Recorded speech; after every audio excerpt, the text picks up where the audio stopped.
Bismillahirrahmanirrahim. Assalamualaikum warahmatullahi wabarakatuh. Waalaikumsalam warahmatullahi wabarakatuh. Selamat pagi semuanya. Selamat bertemu kembali dalam perkuliahan literatur dan perencanaan riset kimia. Ini adalah pertemuan kita yang ketiga. Pada kesempatan pagi ini saya akan membahas materi tentang critical thinking ya, atau berpikir kritis ya. Kenapa materi ini saya angkat dalam topik perencanaan riset kimia ya? Karena saya menganggap bahwa salah satu modal penting dalam kita melakukan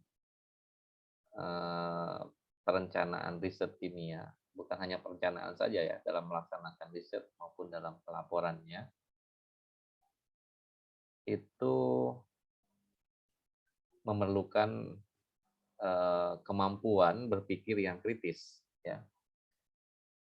Apa yang dimaksud dengan berpikir kritis ini ya? Kita harus bisa memanfaatkan semua potensi yang ada di dalam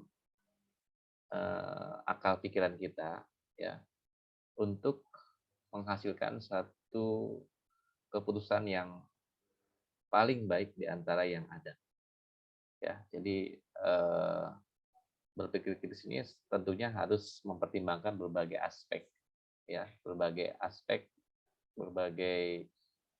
variabel atau berbagai pertimbangan-pertimbangan yang mungkin berbagai hal yang bisa dipertimbangkan.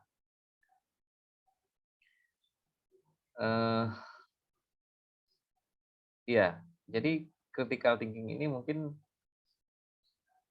saya contohkan seperti gambar di sebelah sini. Bagaimana orang itu bisa menyusun batuan ini sehingga bisa menghasilkan satu bentuk yang simetris, yang apa namanya ini ya, menghasilkan tumpukan yang seimbang ya di antara batu-batu yang disusun tersebut. Nah, tentunya ini perlu ketelitian, ya kan? Perlu ketelitian, perlu kesabaran, dan perlu apa ya namanya, akurasi ya dalam menetapkan satu keputusan, apakah batu yang kecil ini ditaruh di atas, apa yang kecil ini ditaruh di tengah, atau batu yang mirip apa yang tipis ini ditaruhnya di bagian mana. Nah, ini tentunya apa ya, menjadi satu pekerjaan yang mungkin bisa, kalau tanpa kesabaran itu akan menjadi berantakan. Ya, sama seperti kita berpikir kritis. Ya, ketika kita menghadapi suatu permasalahan, kita harus merunut ya, permasalahan itu kira-kira penyelesaiannya seperti apa. Ya, bagaimana kita menyusun strategi, bagaimana kita menyusun apa namanya ya,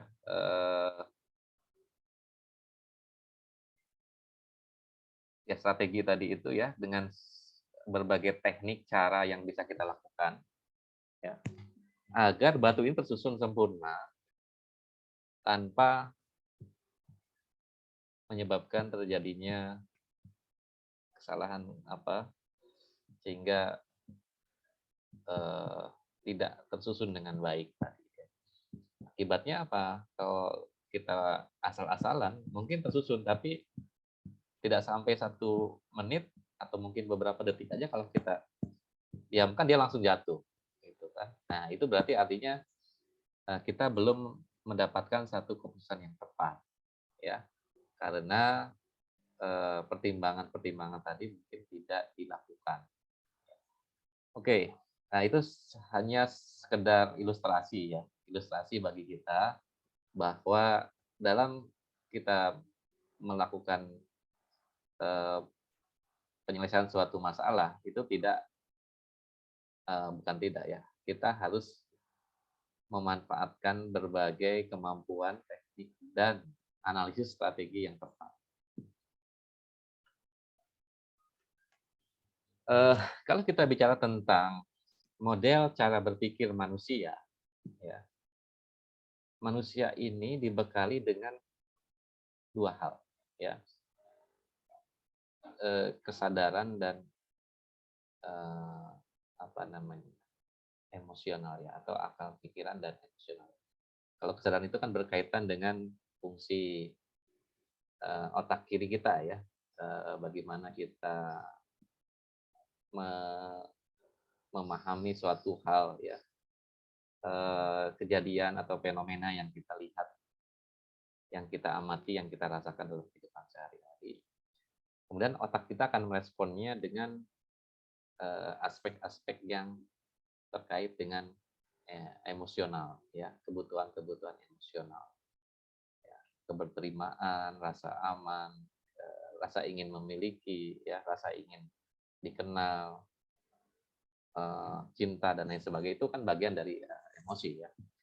Nah sekarang kalau kita berpikir ya, maka keduanya itu akan muncul dalam otak kita ya.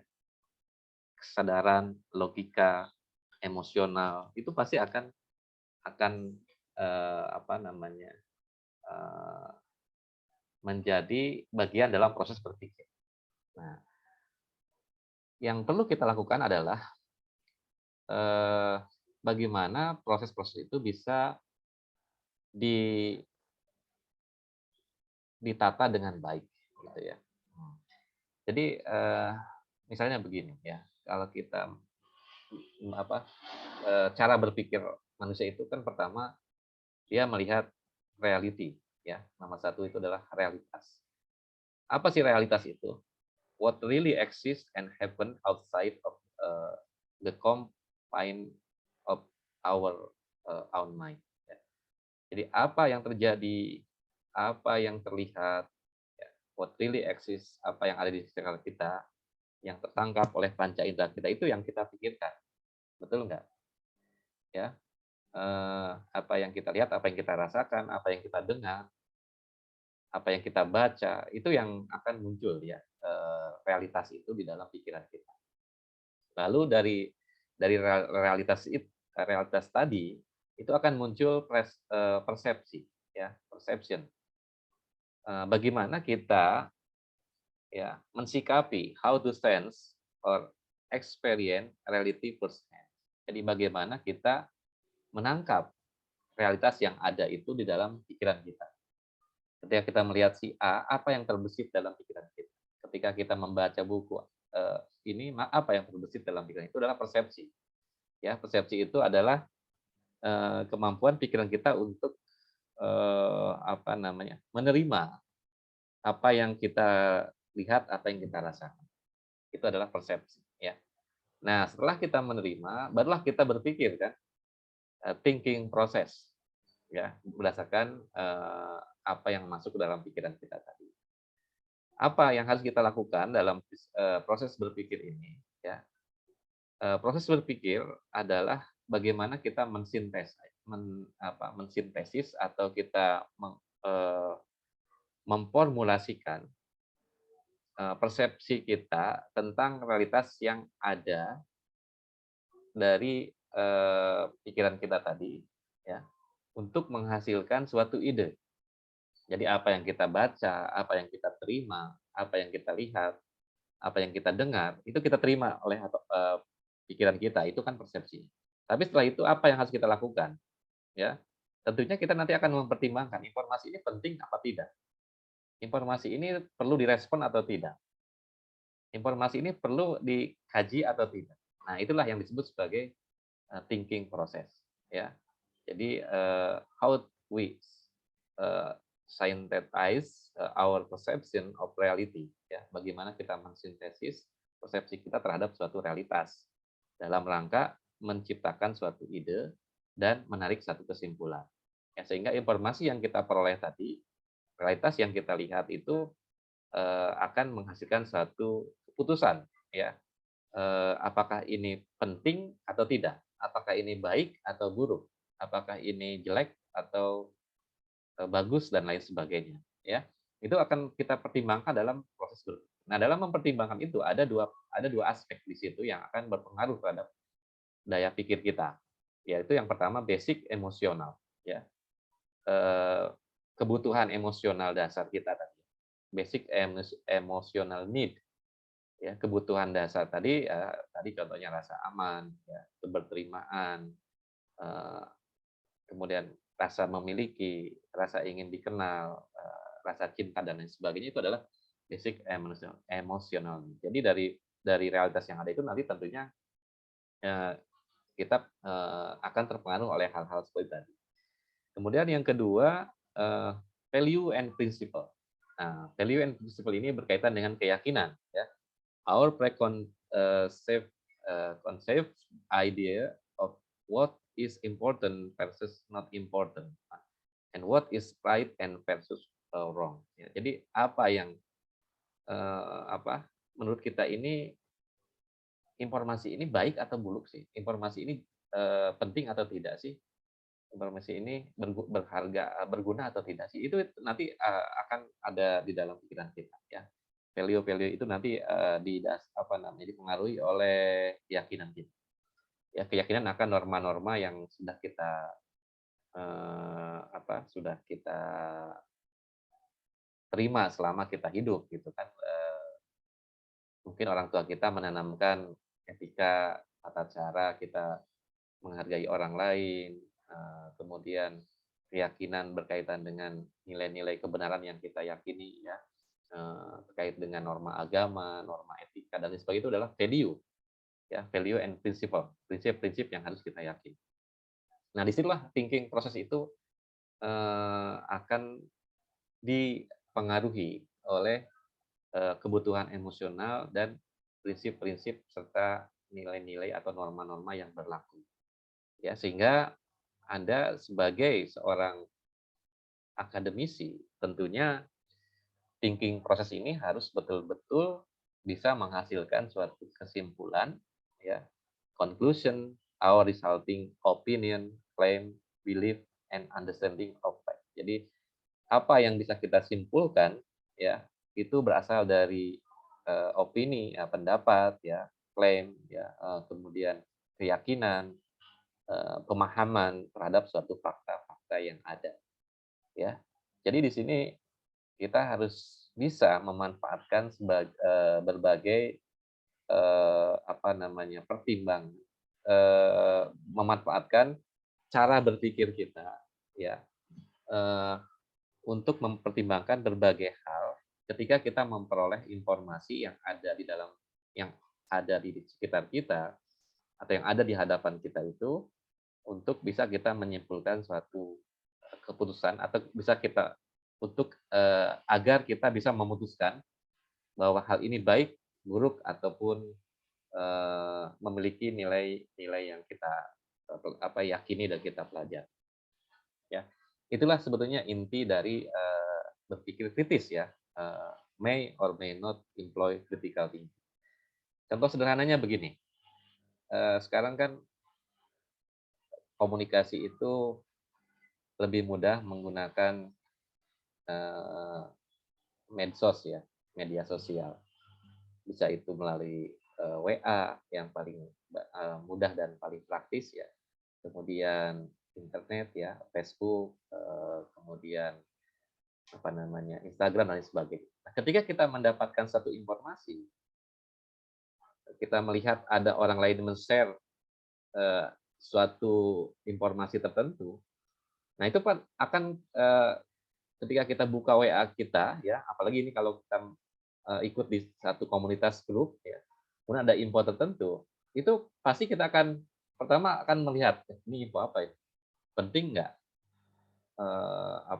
informasi itu perlu nggak kita kaji, perlu nggak kita baca, perlu nggak kita pelajari, ya, lalu kita pertimbangkan, ya, nilainya value-nya bagaimana, ya. Kalau informasi itu ternyata informasi yang hoax, gitu ya, kita jangan langsung mengambil satu kesimpulan, ini informasi penting harus saya share ke orang lain. Nah, itu biasanya sering kita terjebak oleh permasalahan-permasalahan karena kita ingin dianggap orang yang up to date. Nah, basic manusia kita yang menonjol. Orang yang punya informasi ini harus tahu orang lain yang menjadi bagian dari komunitas kita ini harus kita berikan sehingga kita dianggap orang yang pertama kali mengetahui itu, ya, recognition. Kita ingin dianggap orang yang paling up to date, ya, sehingga kita share. Padahal informasi itu adalah informasi yang fakes atau hoax, ya. Nah, itu nantinya orang akan menilai, wah ini orang kok asal share aja informasi yang dia tidak pelajari dengan baik, dia men-share begitu saja kepada orang lain tanpa dia pikirkan, tanpa dia pertimbangkan baik buruknya untuk dia sendiri ataupun untuk orang lain. Nah, artinya berarti dia belum menerapkan cara berpikir kritis di situ. Karena apa? Karena dia tidak mempertimbangkan berbagai hal terkait dengan baik buruknya informasi yang diterima tadi. Nah, disinilah kita harus melatih ya cara berpikir kita ini bagaimana supaya kita bisa lebih teliti ya dalam mensikapi suatu hal sehingga kita menghasilkan satu kesimpulan yang tepat. Nah, memang cara berpikir kritis ini perlu dilatih ya, karena tidak mungkin dengan sendirinya bisa terbentuk kalau kita tidak terbiasa dengan berbagai pola-pola yang ada atau pemikiran-pemikiran yang ada. Oke, nah ini saya punya gambar ya. Kalau kita bicara tentang berpikir, apakah berpikir ini seperti yang tergambar di sini? Ketika orang melihat gambar monyet sedang merenung gitu. Ini yang dimaksud berpikir. Apakah berpikir itu hanya sebatas terlihat dari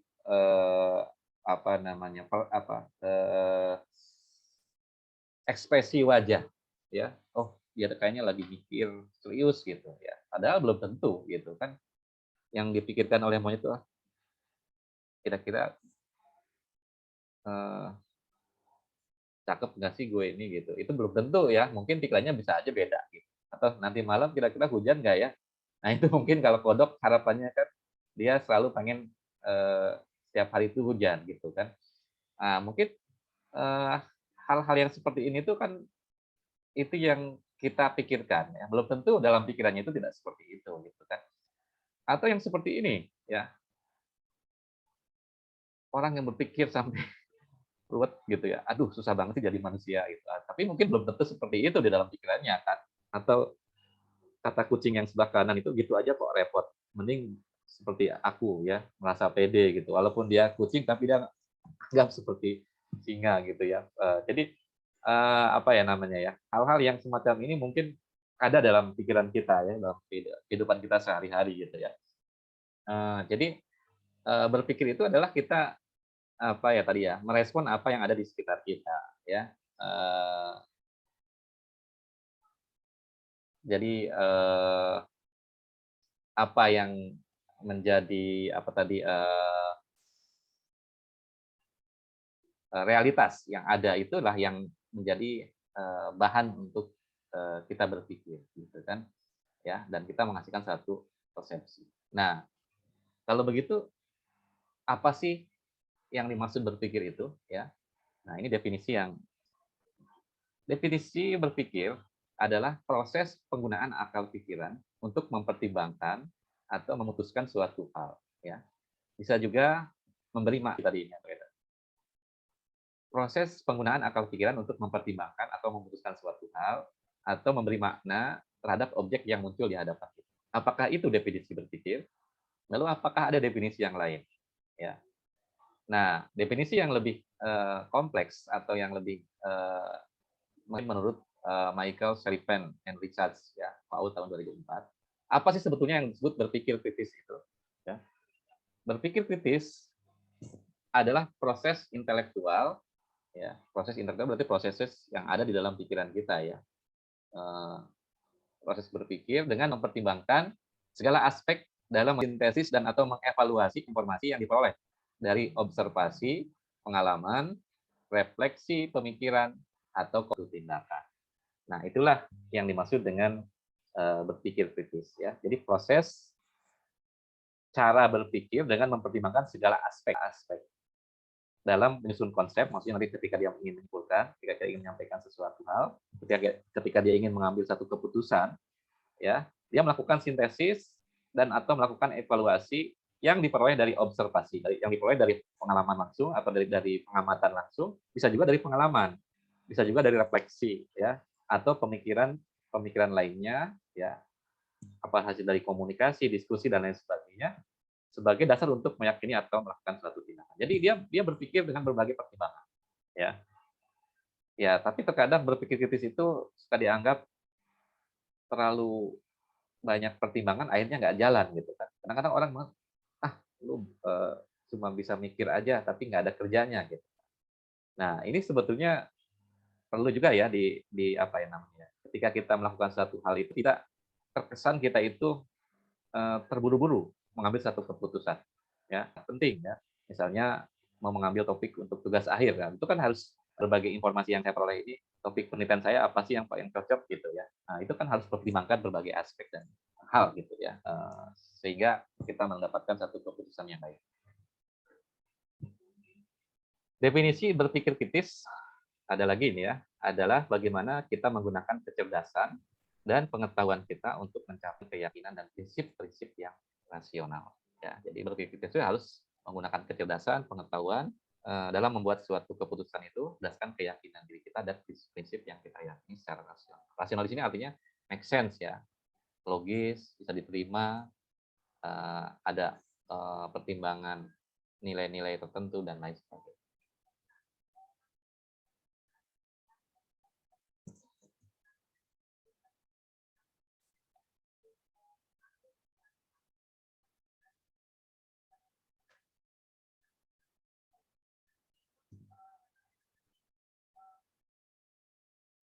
Oke, sampai sini ada yang mau ditanyakan atau mau diskusikan, silakan.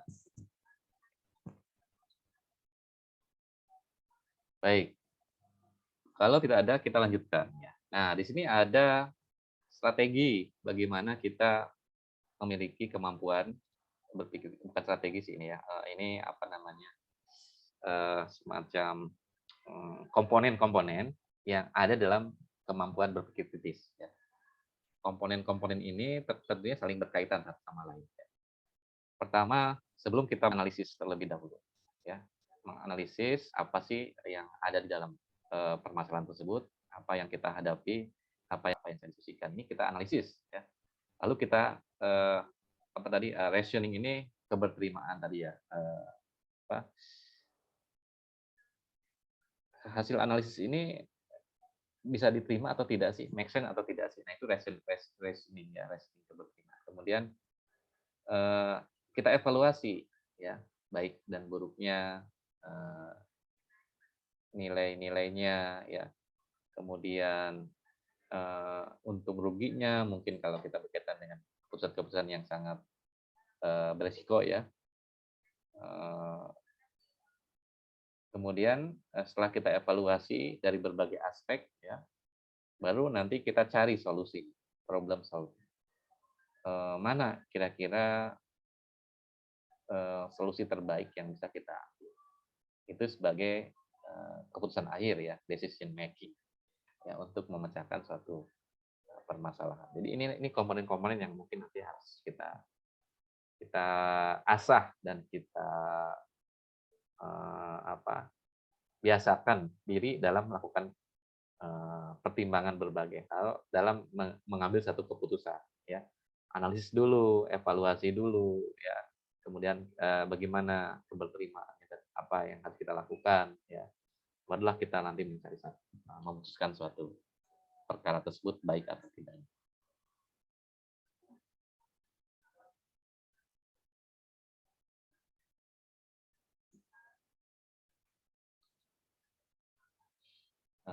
Lalu bagaimana selayaknya sikap seorang ilmuwan atau calon ilmuwan? Ya. Jadi seorang ilmuwan yang baik itu harusnya dia selalu memiliki sikap seperti ini. Yang pertama dia harus selalu ingin tahu.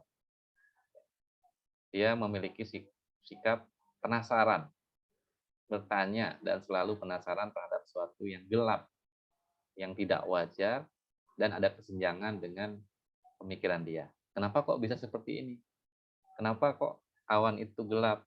Kenapa kok ada halilintar? Kenapa kok apa namanya ya? Pokoknya apa yang dia temukan dalam kehidupan sehari-hari itu selalu dia ingin tahu. Itulah yang nanti akan memunculkan satu sikap ya dari keingintahuan itu untuk menggali informasi itu dengan berbagai cara ya agar dia mendapatkan satu kesimpulan. Itulah sikap seorang ilmuwan. Jadi selalu ingin tahu. Yang kedua, skeptik ya. Dia tidak asal terima aja semua informasi yang dia peroleh. Selalu bersikap ragu terhadap pernyataan-pernyataan yang belum kuat dasar pembuktian. Awan itu hitam karena di situ mungkin ada bayangan dari matahari yang menutup langit. Apakah benar seperti itu? Ragu karena ada burung yang hinggap di awan atau ada apa? Nah, itu selalu dia apa ya? Skeptik gitu. Artinya benar nggak sih seperti ini jawabannya kan gitu ya. Jadi dia selalu apa ya? Belum yakin dengan apa yang dia pikirkan itu sehingga dia harus mencari jawaban yang bisa memuaskan keingintahuannya tadi ya. Jadi skeptik itu penting, tapi kita tidak boleh bersikap apatis ya. Apatis itu kebalikannya, cuek gitu. Udah ngapain saya pikirin ya, hal itu nggak berguna gitu kan. Buat apa capek-capek berpikir, mendingan cari yang enak gitu, mikirin hal-hal yang tidak terlalu rumit gitu kan. Itu aja kok repot gitu misalnya ya. Nah, itu berarti dia apatis kalau seperti itu gitu kan. Dia tidak mau mencari satu solusi dari satu permasalahan yang ada dan dia cenderung bersifat pasif gitu ya. Tidak ingin tahu gitu. Tidak ada keinginan untuk mencari. Nah, itu tidak boleh dalam sikap seorang ilmuwan. Itu justru sebaliknya selalu bersikap ingin tahu dan ragu terhadap pernyataan-pernyataan belum kuat dasar. Sehingga dia cari argumentasi dan jawabannya ya.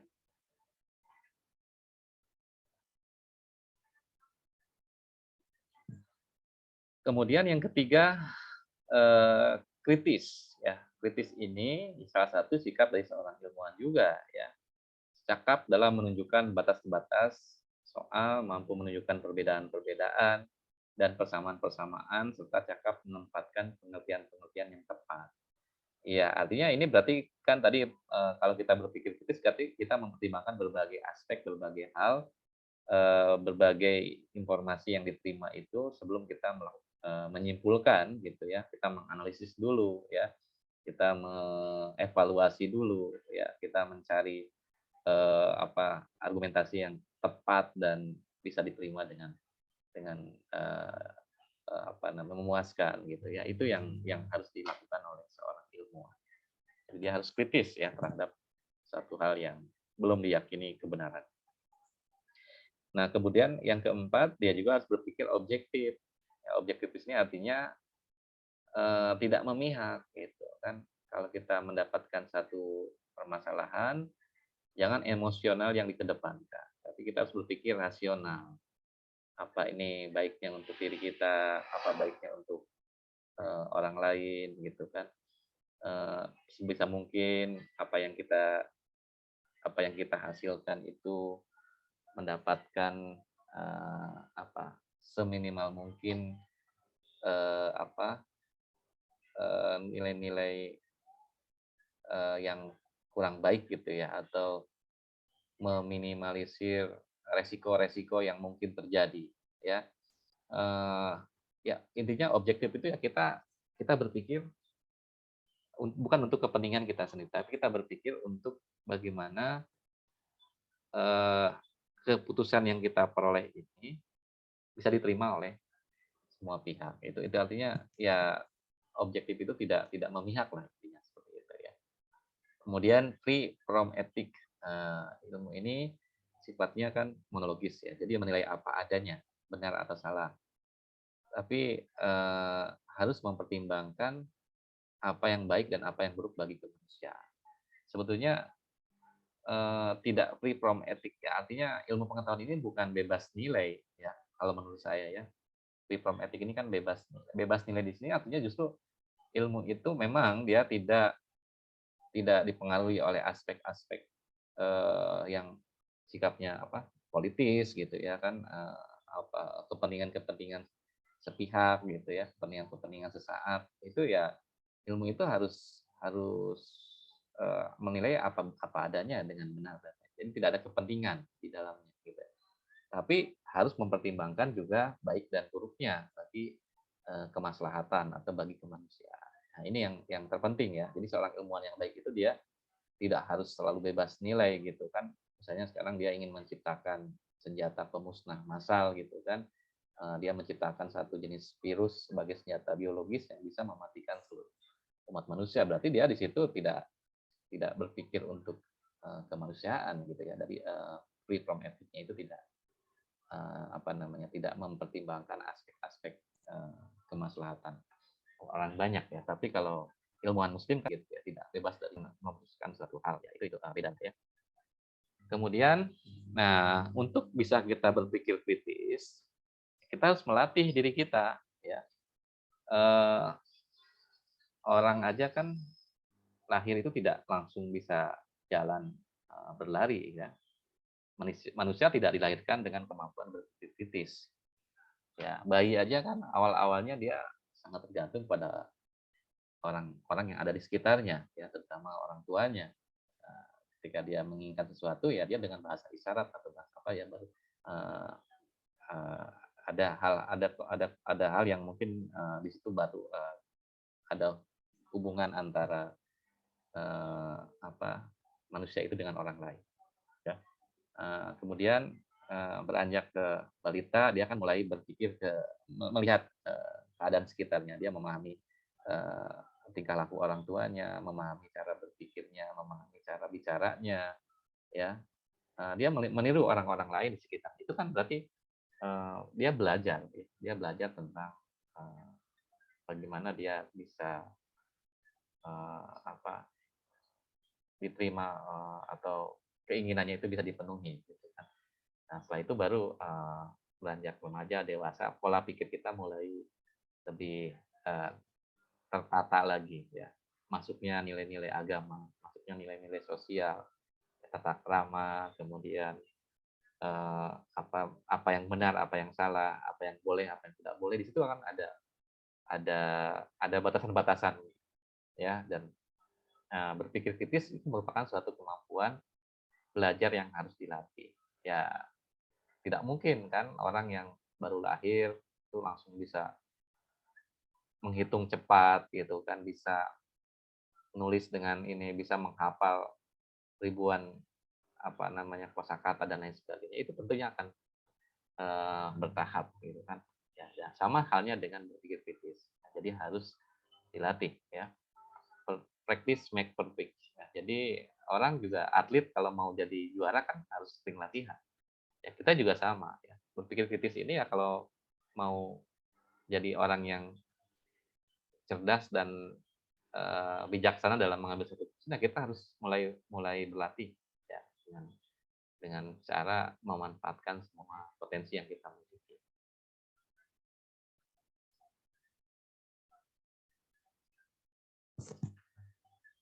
Oke, nah sekarang saya kasih contoh ya.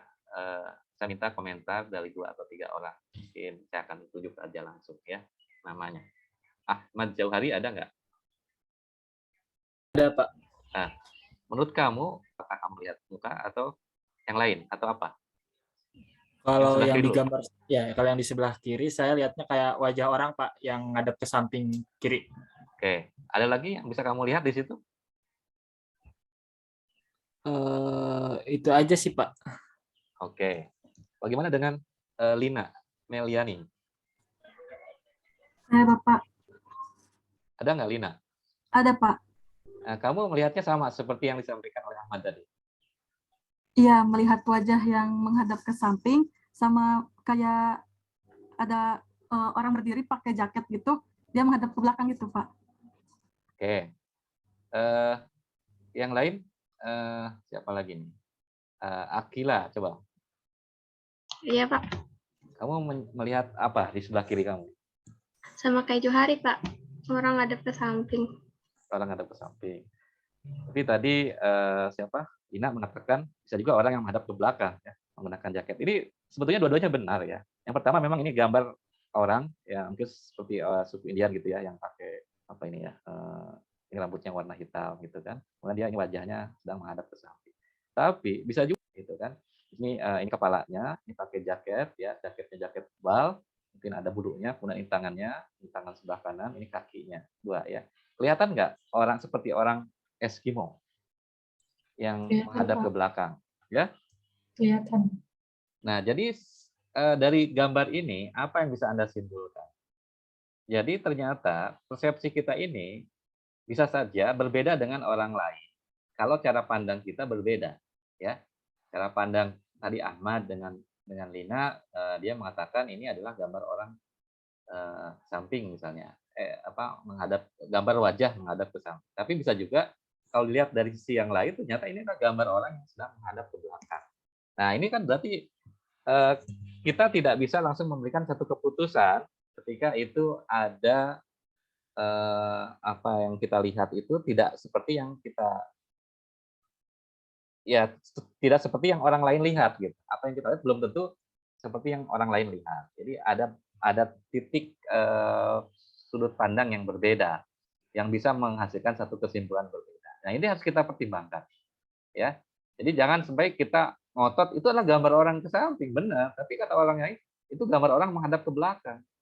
Salah, itu gambar wajah kok katanya kita. Padahal sebetulnya dua-duanya benar. Jadi sebagai orang yang lebih bijak kita harus melihat dari berbagai sudut pandang.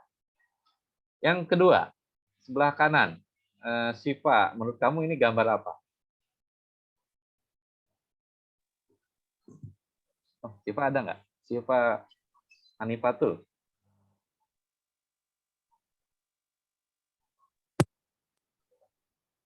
Lihatnya seperti seorang wanita Seorang wanita yang sedang apa? menghadap ke belakang. Oke. Rambutnya terurai. Oke.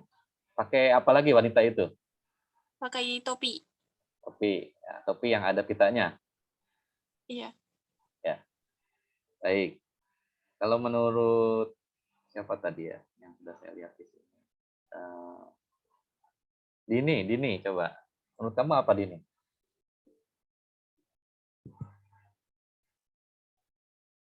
Dini Nadiatul Rohmah. Atau Uli deh, Uli kalau ada Uli coba. Uli, apa persepsi kamu tentang gambar ini? Saya sama seperti Siva juga Pak, ada perempuan yang pakai topi yang ngadep ke depan. Jadi ngelihatnya tuh sayanya kayak ngadep ke belakang gitu Pak. Oke. Perempuan itu pakai kalung nggak? Pakai Oke. Kalungnya warna apa? hitam Pak. Oke. Ada lagi yang punya persepsi lain nggak? Selain Siva atau sama apa tadi? Uli ya? Mungkin ada yang punya pendapat lain, silakan. Selain gambar wanita, kira-kira gambar apa ini? Saya mau jawab Pak. Siapa ini? Sativa. Nggak kelihatan namanya ya. Saya buka. Sativa, oke. Silakan. Menurut kamu apa? Gadis perempuan yang rambutnya panjang terus pakai topi sama kayak wajah nenek-nenek gitu. Nah, sekarang udah ada muncul kata wajah nenek-nenek. Dari mana kamu bisa melihat wajah nenek-nenek di situ? Dari Dari kalungnya itu, Pak. Kalungnya jadi mulut. Iya. Terus matanya di mana? Matanya yang telinga si cewek. Di telinga yang perempuan tadi. Sekarang saya tanya ke yang lainnya. Kelihatan nggak wajah nenek-neneknya? Kelihatan Pak. Terlihat, Pak. Ada yang nggak setuju dengan pendapat Sativa? Nggak, saya nggak ngelihat kok wajah nenek-nenek di situ, katanya. Cuma gambar perempuan aja. Berarti di situ ada dua kesimpulan yang bisa kita dari gambar itu yang bisa kita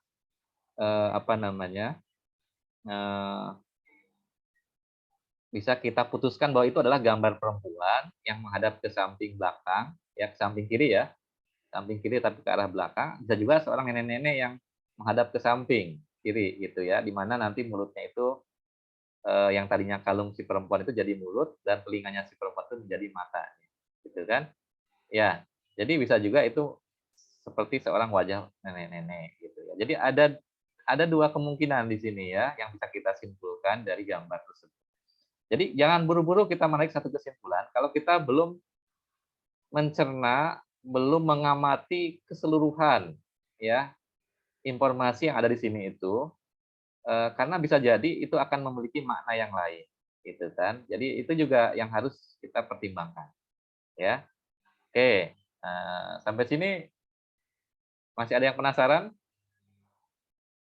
Apa ada yang belum ketemu wajah nenek-neneknya? Ya, berarti ini tidak berpikir kritis kalau seperti itu. Belum sampai ke tahapan berpikir kritisnya ya. Baik, kita lanjutkan. Yang paling mudah lagi lah ya. Nah, ini gambar apa? Menurut persepsi Anda ini gambar apa? Silakan, siapa volunteer yang mau jawab? Saya mencoba menjawab, Pak. Ya, Novia, menurut kamu apa ini? Itu ada kayak sebuah, kayak bukan cangkir kayak gitu bentuknya, sama dua muka, Pak. Gimana? Ada dua muka. Ada dua muka, sama kayak bentuk cangkir, tapi cangkirnya tuh bukan cangkir gelas gitu, kayak cangkir tempat buah-buah. Oh, ada semacam nampan gitu ya, buat tempat buah, atau bukan nampan ya, namanya apa? Meja gitu ya? Kayak yang tempat buah gitu-gitu. Ya, oke. Saya nggak tahu namanya, Pak. Kalau yang lain gimana? Sama, seperti pendapatnya, siapa tadi? Nadia ya? Nova, Pak. Novia, ya. Jadi Ada gambar wajah orang, Pak. wajah orang. Dua Wajah yang berhadapan-hadapan atau wajah satu orang? berhadap-hadapan, Pak. Oke. Terus selain itu?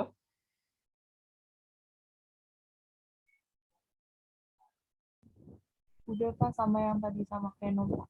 Sama ya. Jadi bentuknya seperti tempat untuk nyimpen buah-buahan ya, atau apa ya, ini semacam altar gitu ya, atau apalah namanya ya, yang seperti bentuk piala gitu ya, bentuk piala ya. Nah, berikutnya sekarang ya, bagaimana menghubungkan dua tali yang ada di gambar ini? Hanya boleh memanfaatkan apa yang Anda bawa di dalam tas.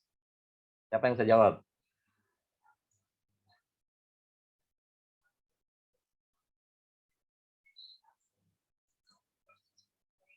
Dan setelah proses audit selesai, mereka diminta untuk membayar sekian juta, dan itu membayarkan PJKH sehingga tidak ditebus oleh PMK tersebut. Dan itu insya Allah saya tahu tidak salah di pengadilan saya tinggal saya sekali mungkin bagaimana upaya pemerintah bisa mempermudah proses sertifikasi halal sehingga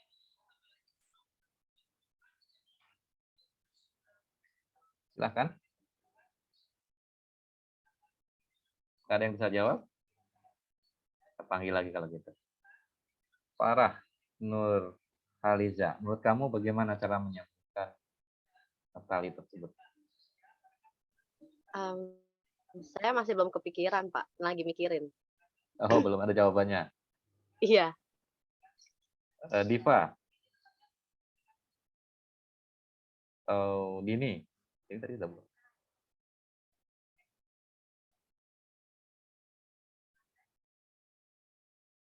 Pak, saya mau mencoba, Pak. Siapa ini? Hana, Pak. Hana, oke, silakan. Yang ujung tali itu saya ikat ke ujung pensil yang agak lancip, terus yang ujung satunya lagi saya ikat ke ujung yang paling ujung itu Pak, yang nggak diraut itu, Pak. Seperti itu. Diikat menggunakan pensil? Iya, Pak. Oke. Apakah benar jawabannya? Atau setuju dengan jawaban dari siapa? Hana ya tadi.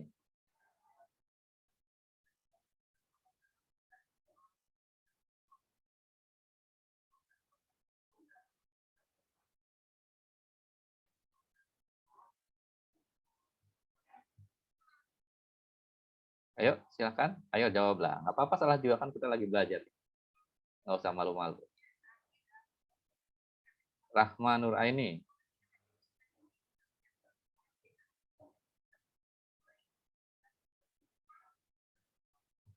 Atau siapa lagi ya? Muhammad Yusuf, ada nggak? Umpet, Muhammad Yusuf biasanya rajin dia nanya.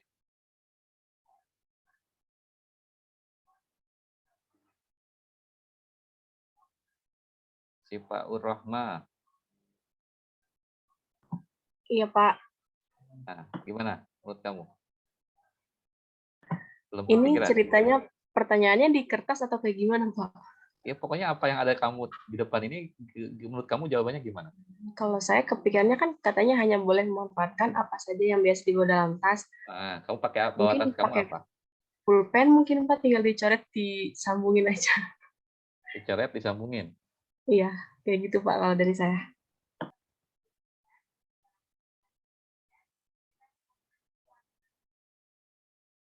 Nah, gimana? Jawabannya apakah sudah tepat seperti itu? Jadi persepsi orang kan bisa macam-macam ya. Dalam kasus ini ada tali yang tidak tersambung. Ini garis sebelah kiri ini, anggaplah ini tali ya dengan sebelah kanan. Satu dia dipegang oleh orang, yang satu lagi nih lepas gitu kan. Nah, orang yang ada di sini ini pengen menghubungkan dua tali ini, gitu kan. Bagaimana caranya? Ya, dengan menggunakan apa yang ada di dalam tas. Ya, karena di dalam tas tadi kita misalnya membawa pulpen, ya tinggal tarik aja garis ini ke sebelah kanan ini, sehingga itu akan terhubung gitu kan. Ya, jadi cukup menambahkan garis ataupun ini melanjutkan ya garis ini ke garis yang ada di sini. Jadi itu yang paling mudah kita lakukan. Ya tadi kalau kita pakai bolpen kita bisa gitu kan menghubungkan kedua garis ini. Atau bisa juga misalnya yang sebelah kiri ini kita hapus gitu ya, hapus. Kemudian kita bikin garis baru gitu kan. Itu bisa juga gitu ya. Nah, yang penting bagaimana caranya supaya kedua tali ini bisa tersambung kan gitu. Nah, ini yang ada di gambar ya. Ya bisa juga nanti mungkin kalau memang ini kan masalahnya kan kita nggak tahu orangnya itu apakah dia bisa kita minta untuk menyambungkan atau tidak. Tapi kan yang dipikirkan di sini adalah bagaimana supaya tali ini tersambung gitu ya. Jadi ada berbagai cara yang bisa kita lakukan gitu kan, terkait dengan pertanyaan ini. Yang paling mudah ya tadi dengan menyambungkan garis yang sudah ada. Pertanyaan ketiga. Nah, ini yang perlu perhatian ya. Apakah Anda menemukan kucing di dalam gambar ini? Sebelah mana kucing itu muncul?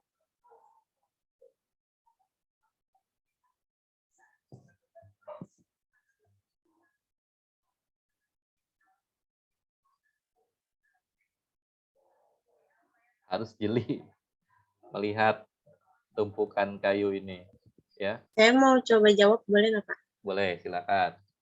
Di tumpukan kayu di tengah. Di tumpukan kayu di tengah.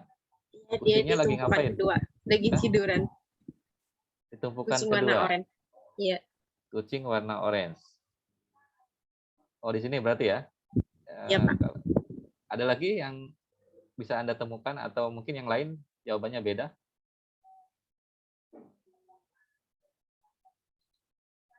Jadi di sini maksud Anda? Iya, Pak, di situ. Oke. Setuju? Setuju, Pak.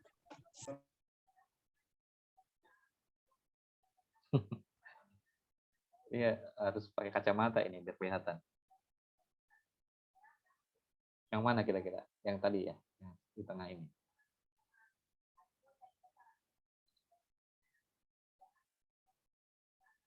Iya, jawabannya betul. Iya, tengah-tengah tadi ya. Emang kelihatannya sih agak buram ya, tapi memang itu kelihatan ada gambar kucing sedang tiduran, kakinya sebelah kiri. Ya. Oke, berikutnya. Ada berapa balok di sini?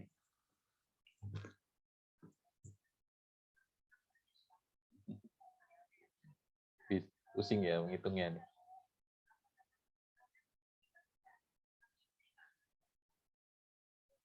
Oke, ada yang tahu jawabannya? Mau coba jawab, Pak. Iya, ada berapa? Kalau saya nangkepnya 8, Pak. 8. Kamu lihatnya dari yang paling bawah, kiri bawah ya? Iya. Oke, yang lain apa? Saya, Pak.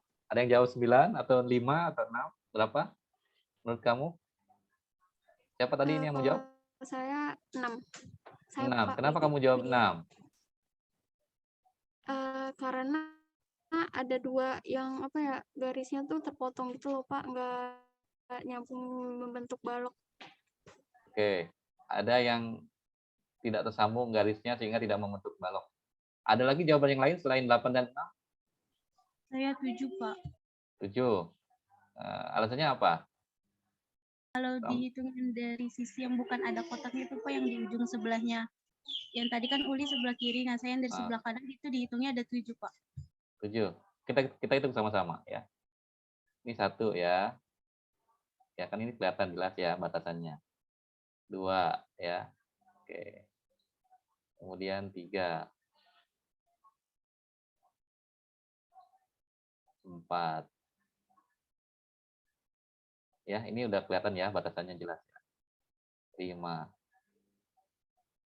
Nah, yang ke-6 ini kalau kita tarik ke sini, ada garis nggak di depannya?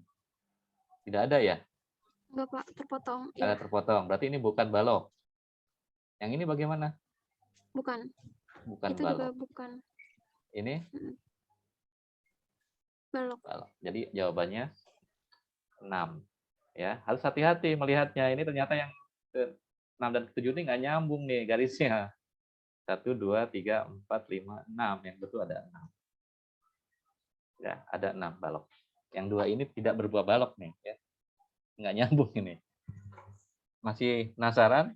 Ada yang masih protes? Jawabannya bukan 6, Pak. 8. Ya, kalau kita lihat dari bawah memang 8. 1, 2, 3, 4, 5, 6, 7, 8. Tapi ternyata balok yang ini tidak tersambung. Ya, hati-hati ya Anda mengambil satu kesimpulan karena ternyata bisa saja menipu ya jawaban itu mata kita. Oke, masih ada lagi kira-kira? Nah, kalau ini sih jawabannya harus betul-betul teliti ya, karena ini berkaitan dengan logika matematik. Ya, silakan jawabnya berapa?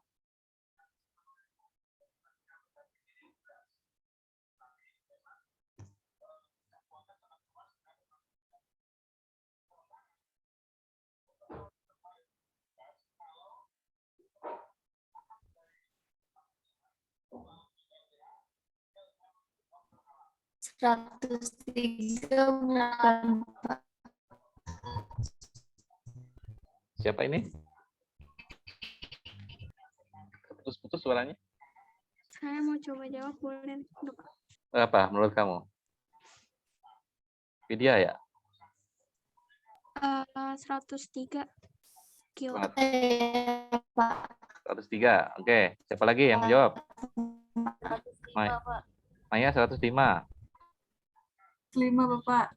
Fahma 105. Fatma 105. Oke, siapa lagi? 103, 105. Ada lagi jawaban yang lain? Saya 103, Pak. 103 sama berarti. Yang lain gimana yang lain?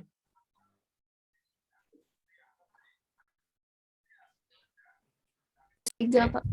103 dan 105. Kita hitung sama-sama ya. Kucing ini beratnya 12 kilo, berarti masing-masing kalau kita bagi 3, 4 kilo ya. 4 kilo. Kemudian kucing dengan bebek, ini beratnya 5 kilo, berarti bebeknya 1 kilo ini. Apakah seperti itu? Ya, oke. Jadi bebek 1 kilo, kucing 4 kilo ya. Kemudian domba beratnya berapa ini? Dikurangi 1, 98 berarti ya. 100 ini ya. 100 dikurangi 1, 99. Di 100 ditambah 4 tambah 1, 105. 103-nya dari mana ya? Oh iya Pak, saya salah hitung Pak. Hah? Saya salah Pak. Oh, salah hitung. Enggak, kalau itu Ini ya benar salah nggak hitung. 105 ini? Tapi ada gambar yang berbeda nggak? Iya, ya itu berarti 105 jawabannya ya. Oke, berikutnya. Gambar ini adalah bagian dari tes intelligence ya. Jika kamu menemukan, oh ini jawabannya harusnya sangat dulu dimunculkan ya. Jadi jawaban kamu ada berapa wajah di sini? Ya. Kalau menurut kamu ada berapa wajah di sini? Ini kita tutup dulu dah, biar enggak ini. Oke. Menurut kamu ada berapa wajah yang ada di samping ini? Ada 7, Pak. 9, Pak. Ada yang 7, ada yang 9. Ada yang 11. Oke, saya minta yang 11 ditunjukkan. Kamu bisa pakai bolpen nggak di situ? Nggak bisa ya? Ada 12, Pak. Ada yang bisa jawab 12. Bagus nih. Coba, siapa yang barusan jawab 12? Tunjukin ke saya penasaran. Yang mana aja? Susah ya, pakai pulpennya ya kalau di situ. 1, 2, Oke. 3, 3 yang bawah ya. Oke. 5, 6, 6, oke. 7, Oke. 8, 9, 10, Ya. 11, 12-nya mana? sama ini. Mana? 12-nya yang mana? Di sini, Pak. Ini. Iya. Ini gambar orang yang menghadap ke mana?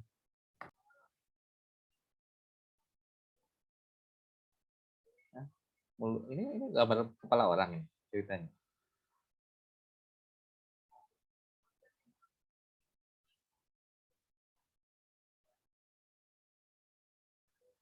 Kalau 11 oke ya, 7 semua ya. 1, 2, 3, 4, 5, 6, 7, 8, 9, 10, 11-nya yang ini, yang satu lagi. Ini juga kelihatannya nggak seperti orang ya, ini mungkin orang pakai kacamata ya. 12-nya yang mana? 12-nya yang sini. Ya, kebanyakan orang menjawab 10, 11 ya. 12, 13 itu ada tapi mungkin agak susah untuk menemukan. Walaupun ada orang yang jenius ya bisa menjawab. Ya. Kita bisa dicek lagi nggak selain yang gambar ini? Ada lagi nggak?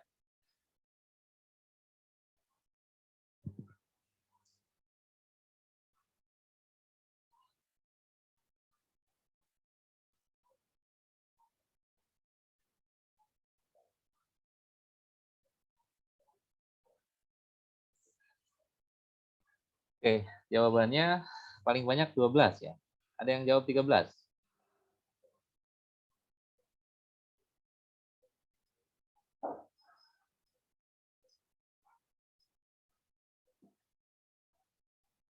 Oh, ini. Oke, kita sama-sama hitung ya. Jadi, katanya kalau kamu menemukan jawab hanya 5, berarti kamu termasuk kelompok orang yang malas. 1, 2, 3, 4, 5. Udah malas lah. Lihat lebih rinci. Kalau kamu lihat ada 6, 7, normal. 11, berarti kamu termasuk orang yang cerdas ya. Jadi imajinasi, tapi harus logis juga ya. Kalau 11 kan masih normal tadi ya. 1, 2, 3, 4, 5, 6, 7, 8, 9, 10, 11. Nah, kalau jawab 12, kamu termasuk orang yang jenius. Tapi kalau kamu jawab 14, itu kamu asal jawab alias ngaco ya. Ya, kita lihat satu persatu. Ya, jadi 1 ini, 2, 3, 4, 5, 6, 7, 8, 9, 10, 11 ya. Jadi, kalau 11 itu masih normal ya. Oke, jelas? Paling banyak 11. Saya juga menghitungnya paling banyak 11. Ya, itu masih yang wajar ya. 11 itu baru termasuk kelompok orang yang cerdas ya. Oke. Berapa banyak gambar wajah yang ada di gambar ini? Itu banyak sekali pertanyaannya. Ya. Berkaitan dengan latihan ya, belajar kritis. Ada yang tahu jawabannya berapa?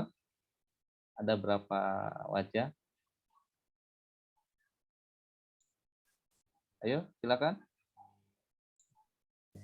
3, Pak. 3, oke. Saya 7, Pak. Wih, 7 7. banyak. Tolong dong tulisin ke saya 7 di mana saja, biar yang lain tahu. Boleh, Pak. Ini 1 yang pojok kanan. Ya, betul. Terus, Ini 2. oke. Ini 3. Oke, Ini yang kakek tua 4. Yang ini oke. 5. Yang orang itu ya, 6. yang orang kepala botak itu ya. Iya, Oke, terus 7 yang 5 yang bayi pakai ini. topi, Kalau 6 ya, 7 perempuan, yang terus bayi kalau udah. bayi 7. Heeh. Emang bayi ada wajahnya di situ ya, kelihatan? Tapi kita Coba, lihat dia kayak lagi gendong bayi gitu, Pak. ya, coba dihapus lagi tulisannya. Kelihatan nggak bayi? Oke.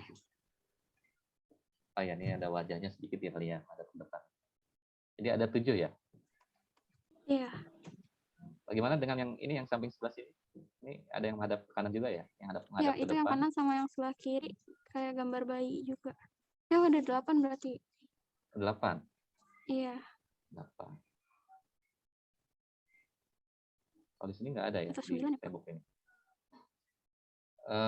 Ya, itu paling banyak 8 ya.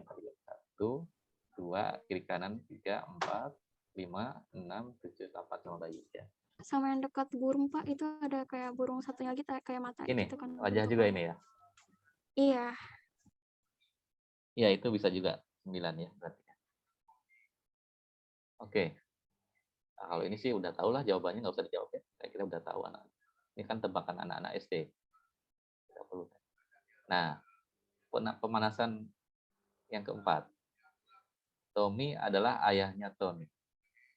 Jadi Tommy adalah titik-titik dari ayahnya Tony. Jawabannya apa? Nama, Pak. Ya, tahu ya. Jadi bukan adik, kakak, atau karena dia kan ayahnya Tony. Maka kemungkinan Tommy itu adalah nama dari ayahnya Tony. Betul. Ada berapa angka yang bisa kamu lihat?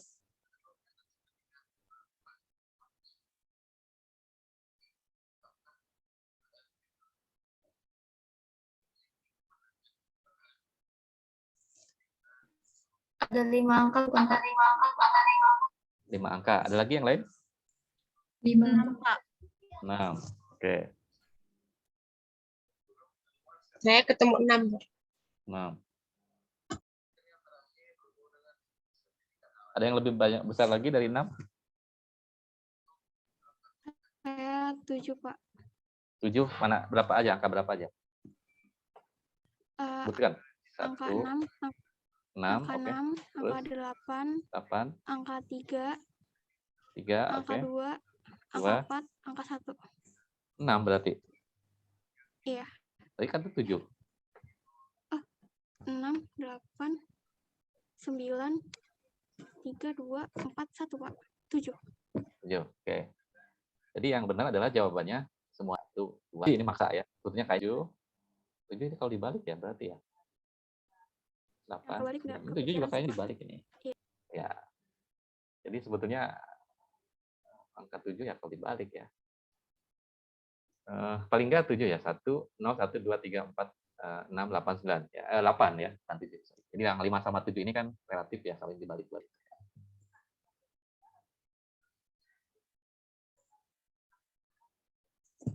Berikutnya tebak teka-teki logika. Kalau jawabannya bukan 6, berarti apa jawaban alternatifnya?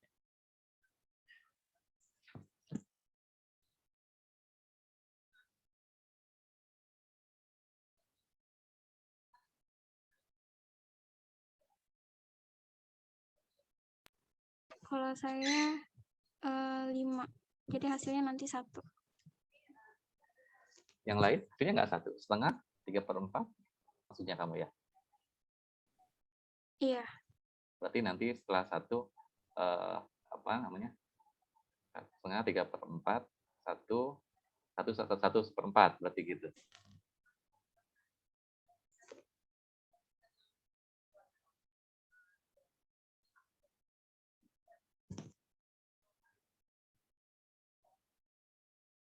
Jadi jawabannya 5. Iya, jawabannya 5. Yang lain gimana? Ada jawaban lain nggak?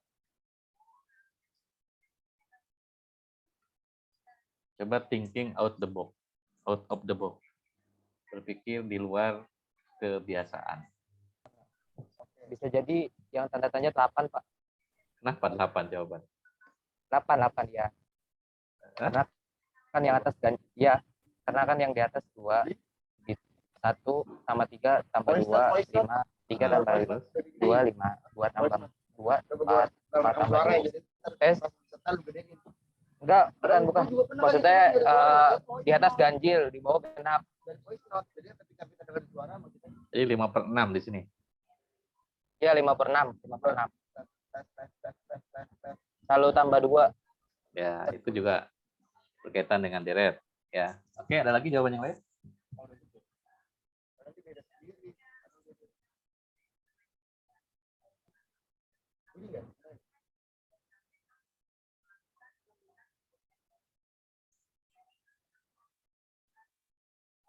Bagaimana kalau jawabannya R ya, huruf R, Romeo? Bisa nggak?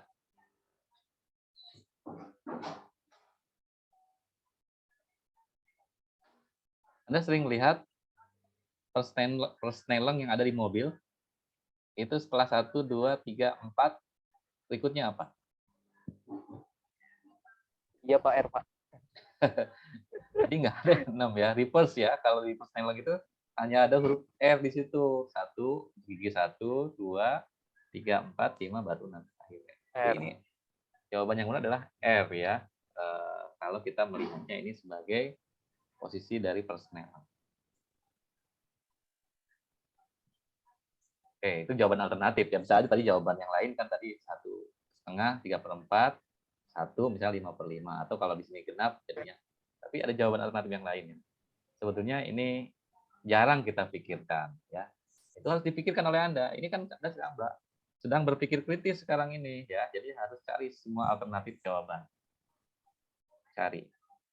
Kalau ini ada berapa banyak ya? Ini juga sama lah ya. Tadi kasusnya dihitung dengan teliti ya, ada gambar apa saja di sini ya. Kan ada gambar gajah, gambar ikan, kuda, kucing, anjing, tikus, sampai yang kecil-kecil ya. Sini ular ya. Tadi hitung tuh gambarnya ada berapa banyak hewan yang ada di situ. Oke, itu mungkin beberapa contoh ya. Berpikir kritis itu tidak sekedar hanya melihat, tapi juga membayangkan dari sisi pengalaman, dari kehidupan kita sehari-hari dan lain sebagainya, sehingga kita bisa menarik satu kesimpulan yang betul-betul teliti dan bisa dipertanggungjawabkan. Nah, menurut taksonomi Bloom, jadi berpikir kritis itu ada tahapan. Ya. Nah, tahapan terendah itu adalah recall, mengingat. Ya, anak kecil ini umur 3 tahun paling mudah tuh kalau disuruh hafalan Quran. Ini adalah kemampuan dia pemahaman yang paling dasar, mengingat kembali ya, knowledge ini mengingat kembali, diberikan nama-nama ini dia tahu, oh ini nama apa, ini nama benda apa, ini nama angka 1, 2, 3 dan seterusnya. Kemudian itu anak kecil ya, belajar mengingat itu anak kecil. Jadi kalau Anda hanya menghafal, kemampuan Anda berarti di tingkat terendah. Begitu Anda lulus, Anda cuma tahunya 1 tambah 1 sama dengan 2, 2 tambah 3, 2 tambah 2 sama 4 gitu ya. Nama-nama senyawa kimia A dan seterusnya, itu berarti hanya menghafal. Ya. Itu sebenarnya tingkatan paling rendah dalam taksonomi Bloom untuk kemampuan berpikir. Tingkatan yang lebih tinggi lagi adalah understanding. Ya, understanding itu memahami. Ya, contohnya 2 tambah 2 sama dengan berapa? 2 tambah 2 sama dengan berapa? 4. Ya, ini siapa yang jawab? Idan.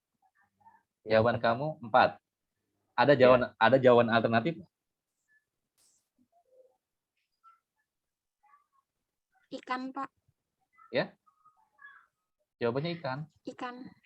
Iya. 2 tambah 2 sama dengan ikan. Oh, digabung jadi ikan. Gimana 2 tambah 2 kalau digabung jadi ikan? Oh, dibalik itu jadi gambar ikan. 2 tambah 2 dirapetin jadi ikan, gambar ikan gitu maksudnya. Oke, tapi ini belum logika ya, belum logis. Ada lagi nggak jawaban yang lebih logis? Kalau saya jawab 2 tambah 2 sama dengan 5 kurang 1 bisa nggak? 2 tambah 2, nih tulis ya sama saya. 2 tambah 2 sama dengan 5 kurang 1. Benar nggak ini? Bisa jadi, Pak. Bisa jadi. Ya, bisa diterima nggak secara logika? Bisa. Bisa. Ini jawaban alternatif ya? Bisa, Pak. Jadi tidak harus 4 jawabannya. Bisa juga 5 dikurang 1. Bisa juga 3 ditambah 1. Bisa juga 10 dibagi 10 nggak bisa ya, 8 dibagi 2, 8 dibagi 4, 8 dibagi 2 ya. Jadi banyak jawaban alternatif kalau kita bicara tentang logika. Ya, jadi bisa dari berbagai aspek ya, kita harus pikirkan dengan baik ya. Oke, kemudian apalagi ya? Itu adalah kemampuan memahami ya, understanding ya. Ya itu kemampuan lebih tinggi lagi. Jadi dia operasi perkalian pengurangan itu kan sebetulnya sesuatu yang bisa dikombinasikan ya. Jadi ketika Anda belajar perhitungan matematik ya, aljabar, penjumlahan, pengurangan, pembagian itu sebetulnya bisa diterapkan dalam berbagai situasi ya. Menghitung uang, membagi warisan itu kan juga nanti masuk aspeknya dari aspek perhitungan tadi, memahami tentang bagaimana proses-proses ya, ada tata cara yang bisa kita lakukan ya. Ini tahapan berpikir yang lebih jauh ya. Kalau anak kecil mana tahu gitu, kita suruh menghitung pembagian waris kan belum diajarkan ya. Kalau misalnya laki-laki dapat 2 bagian berupa 1 bagian. Kalau misalnya sekarang orang tuanya meninggalkan warisan berupa rumah dengan harga sekian, suruh anak kecil suruh menghitung kan nggak bisa. Dia belum paham tentang itu. Gitu. Berarti Anda sudah sedikit lebih tinggi ya kemampuan berpikir. Kemudian kalau yang ketiga, application, using of knowledge in new situation. Ya, nah tadi misalnya saya punya kasus seperti ini misalnya ya. Kalau menurut teori kan misalnya luas segitiga itu sama dengan setengah alas kali tinggi gitu ya. Terus Anda diminta untuk menghitung suatu luas tanah gitu ya. Ada suatu tanah yang mau dijual misalnya. Terus luasnya itu seperti segitiga, tapi dia nggak siku-siku seperti ini bentuknya. Nah, gimana Anda bisa menghitung luas segitiga ini? Apakah berlaku hukum tadi setengah alas kali tinggi? Sementara ini kan kalau kita tarik garis di sini, alasnya seperti ini misalnya ya. Jadi yang siku-sikunya ada di sini. Nah, berarti kan ini harus kita hitung dulu luas segitiga ini berapa luas segitiga. Nah, itu berarti sudah ke aplikasi ya. Jadi dia menerapkan teori yang sudah diperoleh di dalam situasi yang baru. Ya, gimana cara menjawabnya kalau kita mendapatkan kasus seperti ini? Tentunya Anda harus ini kan, harus berpikir, ini luas segitiganya nggak siku-siku, gimana cara ngitungnya? Nah, lakukanlah nanti perhitungan-perhitungan yang memungkinkan bisa diterapkan dalam situasi seperti itu, gitu ya. Lalu nanti analisis, misalnya ya, kalau kita diminta untuk mengerjakan satu soal misalnya ya, ternyata soal itu tidak ada di dalam buku gitu ya, tapi kita disuruh membaca dari sudut pandang misalnya contohnya apa ya? Yang berkaitan dengan misalnya kayak cara menghitung konsentrasi misalnya. Ini jika suatu zat ya terdapat dalam itu kita ingin analisis konsentrasinya, tapi di situ ada senyawa lain sebagai pengotor yang ikut terbawa masuk di dalam campuran zat tadi misalnya ya. Misalnya di sini kita anggaplah ini misalnya ada larutan gitu. Nah, di sini ada zat A, zat B ya. Saya ingin mengetahui berapa sih sebetulnya konsentrasi dari zat A ini dalam larutan tersebut, di mana di sini ada zat lain yang ikut terlarut misalnya. Nah, kira-kira cara yang termudah menganalisisnya menggunakan apa? Kalau misalnya ternyata zat B ini kalau kita titrasi dia ikut bereaksi misalnya, maka kalau pakai cara konvensional nggak bisa misalnya, karena zat B itu sama-sama asam misalnya, karena kita ingin titrasi asam basa, misalnya asam sitrat, yang kita anggap ini A ini asam sitrat, B ini adalah asam oksalat. Ya. Nah, kita pengen mengetahui nih konsentrasi asam sitrat ini berapa. Kalau kita pakai titrasi, nanti asam oksalatnya ikut bereaksi. Ya. Kira-kira menurut kamu, ya ini contoh ya, cara yang paling mudah untuk menghitung konsentrasinya dengan cara apa?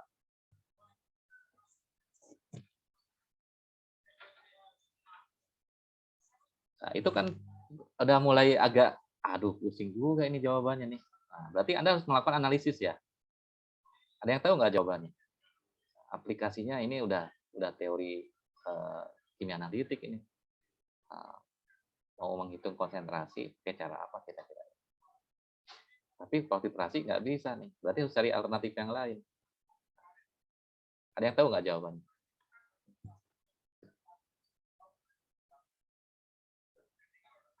Ya, mungkin zat A sama zat B-nya itu bisa aja dipisahkan terlebih dahulu, baru nanti dihitung konsentrasinya. Tapi itu kan lebih susah ya, harus dipartisi dulu atau harus dipurifikasi dulu. Bisa menggunakan teknik analisis yang lain, ya. Misalnya menggunakan HPLC, ya, di mana nanti alat itu diinjeksikan ke dalam kolom, nanti asam sitrat sama asam oksalatnya itu akan berpisah karena dia memiliki perbedaan polaritas misalnya ya, sehingga nanti akan terbentuk dua puncak. Nah, puncak yang pertama itu yang kita analisis sebagai asam sitrat. Itu sudah sampai ke analisis berarti.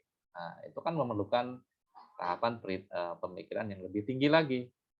Apalagi nanti sintesis ya, sintesis itu kita bisa memberikan solusi alternatif ya, putting thing together creative thinking. Jadi kita harus memberikan satu solusi alternatif dari percobaan tadi.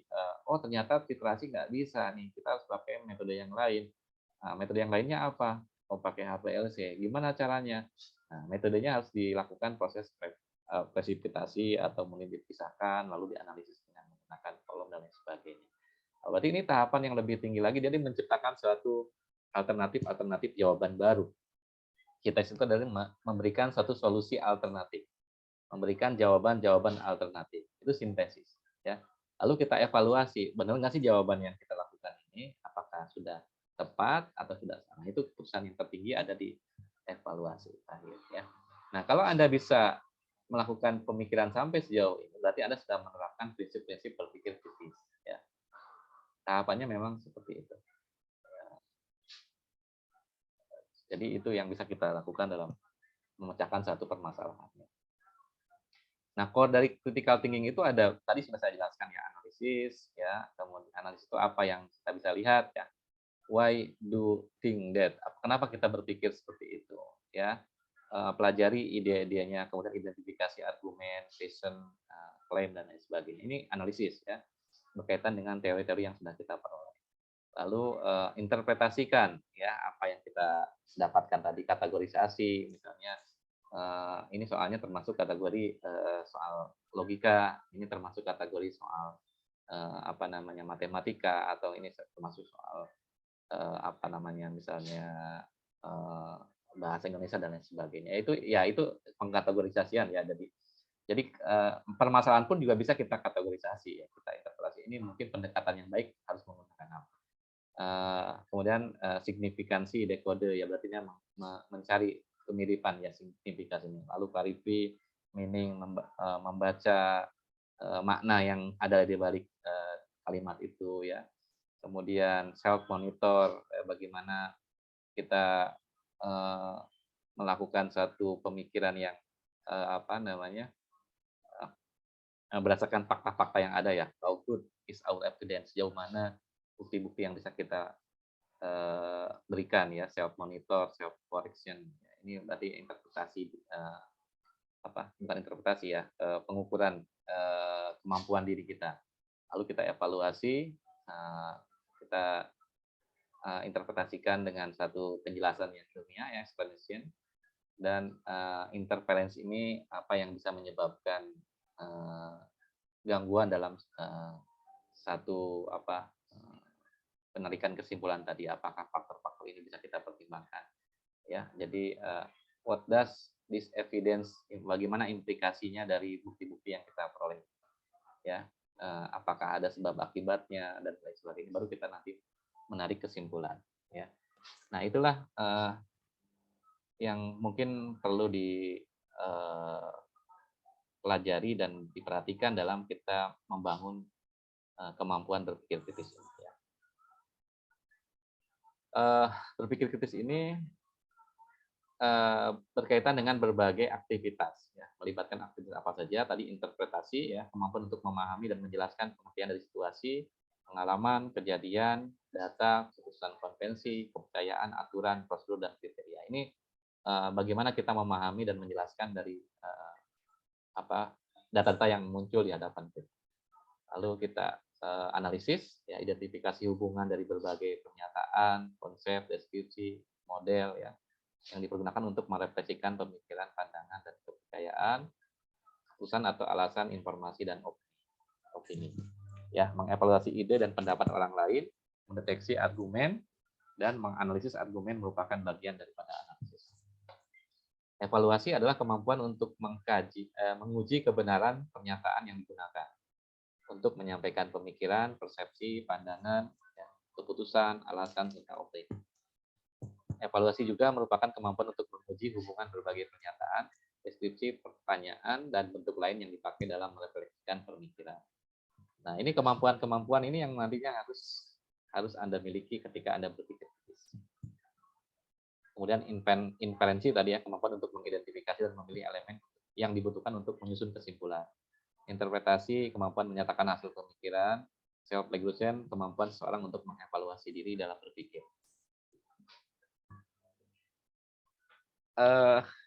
Apakah ada perbedaan atau persamaan antara berpikir kritis dengan berpikir logis dan analisis?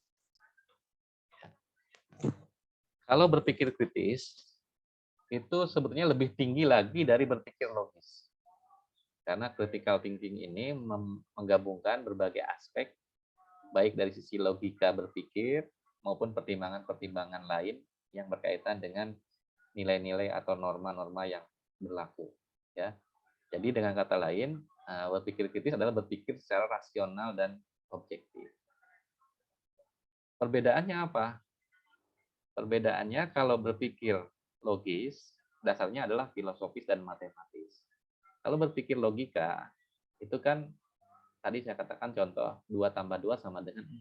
Nah, itu berarti berpikir filosofis dan matematis. Kalau yang penjumlahan itu pasti nanti hasilnya genap gitu kan, atau apa, hasilnya adalah pasti kalau 2 tambah 2 itu sama dengan 4. Tidak pernah ada 2 tambah 2 sama dengan 5. Tapi bisa juga kalau kita berpikir rasional dan objektif, ada jawaban alternatif lain ya, bahwa 2 tambah 2 itu tidak selalu harus 4. Bisa juga 2 tambah 2 itu sama dengan 5 dikurangi 1. Padahal jawabannya pada akhirnya juga 4 gitu. Tapi berpikir ke alternatif jawaban-jawaban yang lain dan mempertimbangkan aspek psikologis dan sosiologis ya. Jadi dia selalu berpikirnya itu rasional dan objektif, melibatkan aspek psikologis dan sosiologis. Itulah perbedaan antara berpikir kritis dengan berpikir logis. Ya. Saya ambil contoh misalnya begini. Ya. Apakah Anda sudah berpikir kritis atau tidak? Ada satu kasus. Ini cuma contoh aja ya. Nah, orang tua itu punya 3 anak. Ya.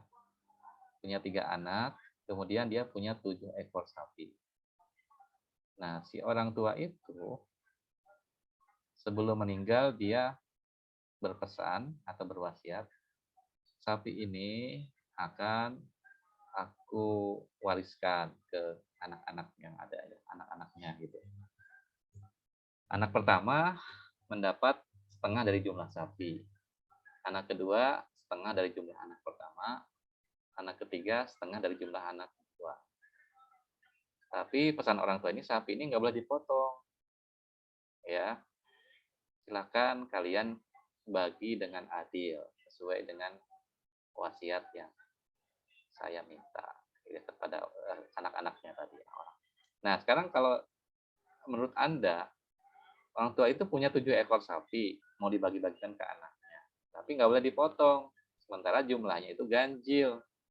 Anak pertama setengah dari jumlah sapi, anak kedua setengah dari jumlah anak pertama, anak ketiga setengah dari jumlah anak kedua. Bagaimana cara membaginya? Kira-kira Anda punya jawaban nggak?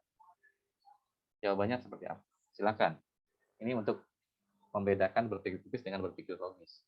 Kalau berpikir logis nggak mungkin kalau jumlah sapi ganjil itu kalau kita bagi rata harus dipotong satu gitu kan, 3,5 gitu kan, itu nggak. Tapi orang tuanya nggak minta sapi itu dipotong. Bagaimana jawabannya?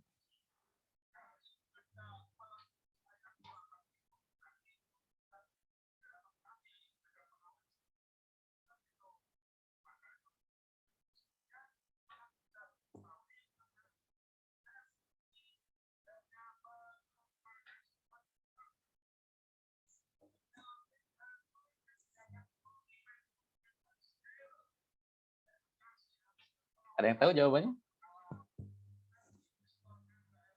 Oke, silakan. Silakan, ada yang tahu? Boleh dijawab?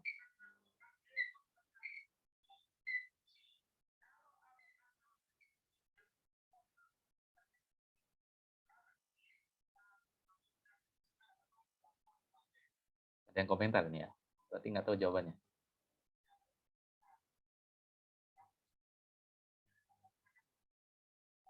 Ya. Ada yang mau jawab? Silakan. Ahmad Jauhari. Siapa yang jawab? Enggak, Pak. Itu tadi kepencet aja, Pak. Jadi Masih menurut kamu nggak bisa, belum tahu jawabannya? Mungkin ditunggu beranak dulu kali ya, Pak. Nanti Ditunggu beranak dulu. Ya, Oke. nanti jumlahnya dipasin kayak yang di pembagian awal. Ya, tapi itu kelamaan ya. Kalau misalnya orang tuanya meninggal, kemudian sapinya itu udah harus dibagikan, gimana?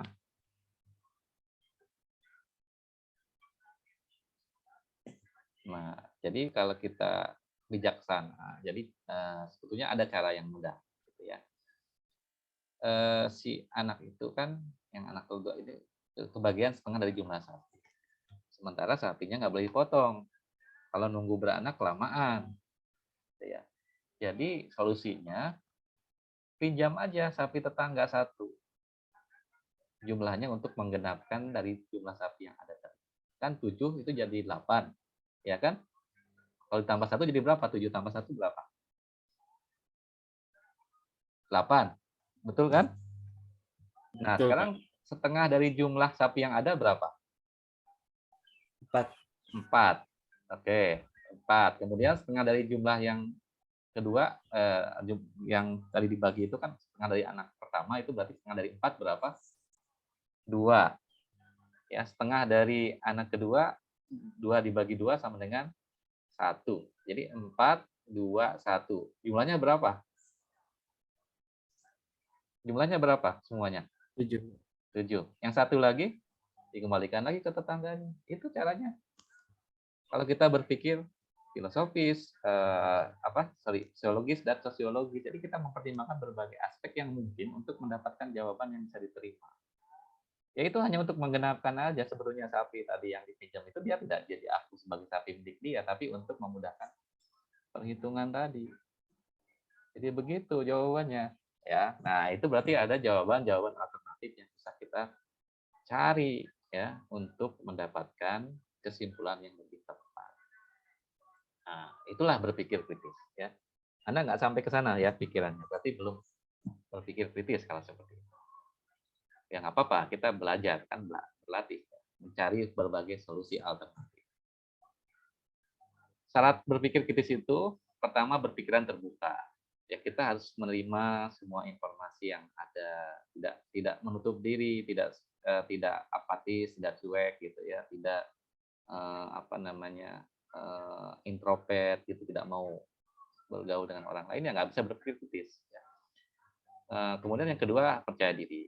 Harus yakin dengan kemampuan diri kita, ya tidak apatis, kreatif, kemudian rendah hati, ya berpikiran bebas, artinya kita tidak dibatasi oleh hal-hal yang menyebabkan kita ini tidak mau berpikir maju gitu kan. Yang terakhir ya berpikir bebas di sini dalam arti tetap ya tidak bebas nilai tadi seperti yang saya katakan. Kalau ilmuwan luar negeri kan dia tidak memikirkan hal-hal yang berkaitan dengan agama. Kalau berpikir tentang masalah ilmu pengetahuan, kadang-kadang dia bebas dari nilai-nilai agama. Tapi kita di sini tetap ada aturan main. Kemudian memiliki motivasi yang tinggi. Nah inilah ya modal-modal penting, dasar-dasar yang Anda harus lakukan atau harus dijadikan sebagai syarat untuk berpikir kritis. Ya sekali lagi. Syarat untuk berpikir kritis itu berpikiran terbuka, percaya diri, ya, tidak apatis, kreatif, berpikiran bebas, memiliki motivasi yang tinggi. Dan kita tidak boleh sombong juga, kita merasa semuanya serba tahu gitu. Padahal kita nggak tahu ya. Ini juga bisa nanti blunder ya kalau kita dianggap serba tahu, padahal kita belum tahu. Nah itu kita juga harus selalu rendah hati ya.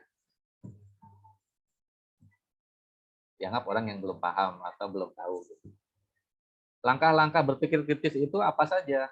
Pertama, memperhatikan detail ya, secara menyeluruh. Tadi kalau kita berikan contoh kasus gambar, lihat dulu gambar itu dengan teliti. Jangan langsung mengambil kesimpulan tanpa kita amati secara lebih detail ya. Kemudian identifikasi kecenderungan, pola agar bisa memetakan informasi itu secara sistematis. Identifikasi kesamaan dan ketidaksamaannya, mengulangi pengamatan untuk memastikan tidak ada yang terlewat, ya. Melihat informasi yang didapat dari berbagai sudut pandang, memilih solusi yang lebih disukai secara objektif, dan mempertimbangkan dampak serta konsekuensi jangka panjang dari solusi yang kita pilih.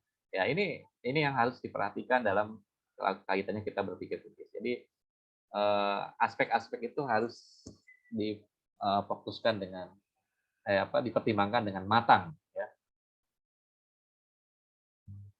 Oke.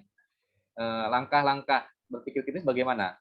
Ya, pertama buat daftar pendapat dan kumpulkan argumentasi yang mendukung terhadap setiap pendapat. Kalau kita mau melakukan satu penelitian, ya kumpulkan semua informasi-informasi terkait dengan apa yang mau kita teliti. Ya, lalu kita pecahkan argumentasi yang Anda dapatkan.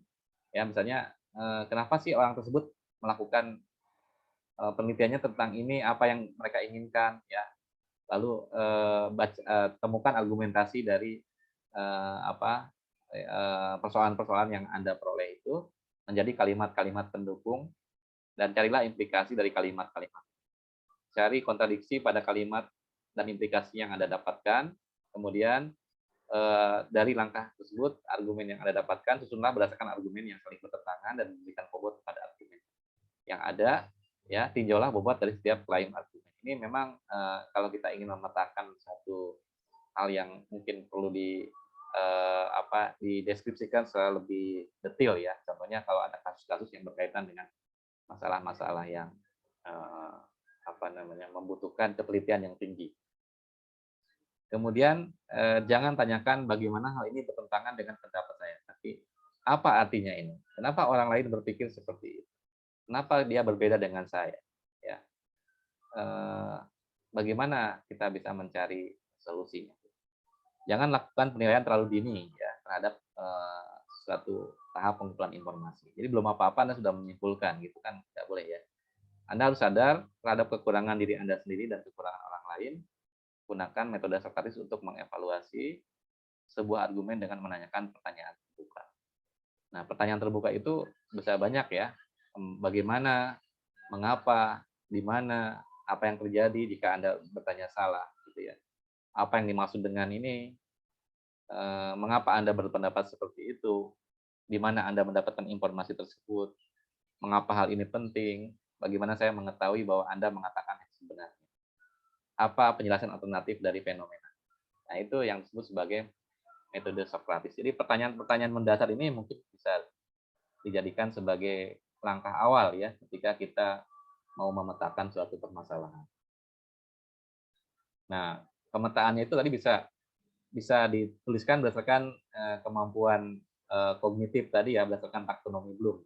Dari mulai pengetahuan dasar ya, identifikasi, recall of information, kemudian mengorganisasikan dan menyeleksi fakta-fakta serta ide ini ya. Lalu menggunakan fakta tersebut untuk menerapkan di situasi yang baru ya, aplikasi dan analisis. Jadi pertanyaan-pertanyaannya who, what, where, when ya tadi ya, how to describe, what is, kemudian what is the main idea of gitu ya. Ini pertanyaan-pertanyaan yang bisa dimunculkan ya. What is an example of, jadi apa contohnya, apa hubungannya, apa signifikansinya, kenapa ini bisa, dan lain sebagainya ya. Ini salah satu contoh cara memetakan permasalahan ya berdasarkan critical thinking skill tadi. Nah, ini juga contoh yang lain ya. Ini berapa banyak orang yang muncul di dalam gambar ini. Ya, sebetulnya di sini ada gambar 2 orang dan 1 orang bayi yang sedang ini ya. Ini gambar yang sebetulnya bisa saja gambar ini seperti gambar pohon, tapi ternyata juga menunjukkan. Nah, ini artinya ada ilusi optik yang mempengaruhi kemampuan kamu dalam berpikir sehingga menyebabkan kita salah dalam kesimpulan atau kita kurang tepat dalam menyimpulkan sesuatu ya. Jadi latihan-latihan seperti ini penting untuk Anda lakukan ya, misalnya untuk bagaimana kita mencari solusi alternatif dalam setiap jawaban yang kita peroleh. Oke, demikian mungkin yang bisa saya sampaikan. Silakan Anda berlatih untuk berpikir kritis ya, karena ini menjadi modal penting bagi Anda dalam melakukan suatu penelitian tugas akhir ya. Karena dengan Anda berlatih berpikir kritis, maka setiap permasalahan itu bisa Anda cari solusinya dan bisa Anda dapatkan solusi terbaik dari setiap permasalahan tersebut. Demikian, kira cukup untuk pertemuan hari ini. Apakah masih ada yang ditanyakan? Ini juga sudah lewat waktunya ya.